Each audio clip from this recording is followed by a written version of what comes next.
Welcome to episode 26, Crowdfunding Best Practices for Kickstarter and Indiegogo. Welcome to the PR Playbook podcast with Ranjini Joshua, the only podcast that teaches you how to strategically navigate the world of public relations and social media and grow a powerful brand. Hello, and welcome to episode 26. Today, you might hear a little background noise. I have some unruly little ones that won't be quiet, so I apologize in advance. But today, we are covering crowdfunding best practices for Kickstarter and Indiegogo. The Silver Telegram has helped fund over 50 campaigns over the last 10 years, I suppose, maybe a little bit less. And we've raised more than $10 million over that span for projects on Kickstarter and Indiegogo. And what started out as a PR activity ended up becoming full campaign management, digital marketing, advertising, email marketing, media relations, everything. So we have done everything of the gamut of crowdfunding. I've worked on films, really cool found footage horror films. We've worked on gadgets. We've worked on tools. We've worked on kids tech. So that said, I have quite a bit of experience in the crowdfunding realm. So I wanted to just give you guys my very basic crowdfunding best practices for Kickstarter and Indiegogo. And you'll see in the show notes that you'll have access to our crowdfunding checklist. These are things that you must have for any successful crowdfunding campaign. So let's go over these kind of basics, and I'll give you a little tidbit on each one of them. The most important thing, hands down, in this day and age of crowdfunding on Kickstarter and Indiegogo is your email list. Your email list is your community. It is your backers. It is who you expect to fund your campaign. So it is very important to cultivate your email list. And it usually takes anywhere from 3 months to a year to cultivate a good media list, depending on how much money you're looking to raise on crowdfunding. And I know a lot of people think, oh, well, I'm going to put my campaign on Kickstarter or Indiegogo. Aren't the backers going to come from there? The answer is no. The momentum comes from those platforms. PR comes from momentum from your initial backers. And those initial backers are all from your email list. So don't let anyone else tell you otherwise, and any crowdfunding expert will tell you that the email list is gold. Emails are beautiful. Now, there's lots of different ways you can get these emails. You could do Facebook advertising. You can do some kind of lead generation campaign on LinkedIn. You could do cross promotions with other brands and products that will help you collect emails. We've done Facebook contests and giveaways to collect emails. So there's quite a bit of different strategies on how to collect those emails, but that is number one, the most important thing for a successful crowdfunding campaign.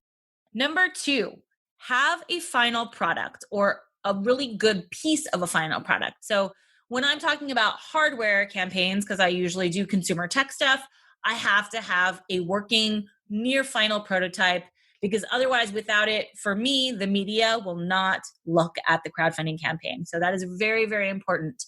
Have a near final prototype or pre-production unit. That way you can show your community that you're serious, that you're going into this with both eyes open, all the plans. And you don't want to get manufacturing and production hiccups after your campaign is over. That can cost you an arm and a leg. Plan these things beforehand. Planning is key to any successful crowdfunding campaign. So number one, the email list. Number two, your near final prototype or production unit.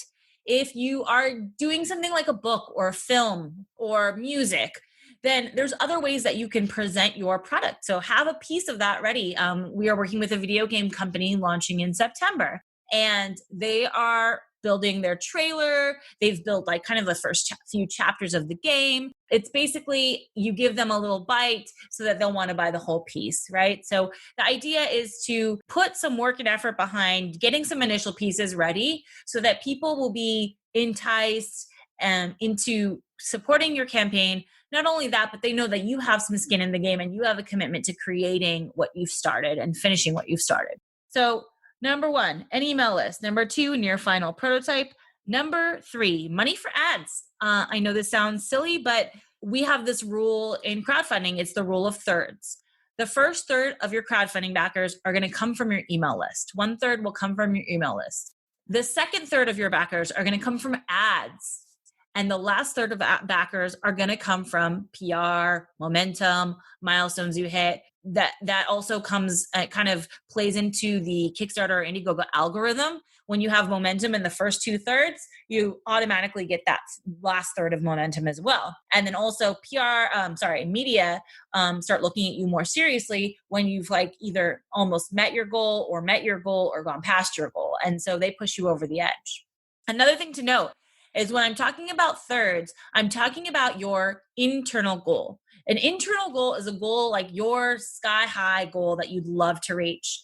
Your external goal is the one that you set on your crowdfunding campaign. And I think I'll do another podcast about different elements of your actual campaign so you can get a little bit more insight on that. But your external goal should be something that you know that you can reach, ideally in the first 24 to 48 hours. And that's all of your community, your existing email list should be fulfilling that 100% of that external goal.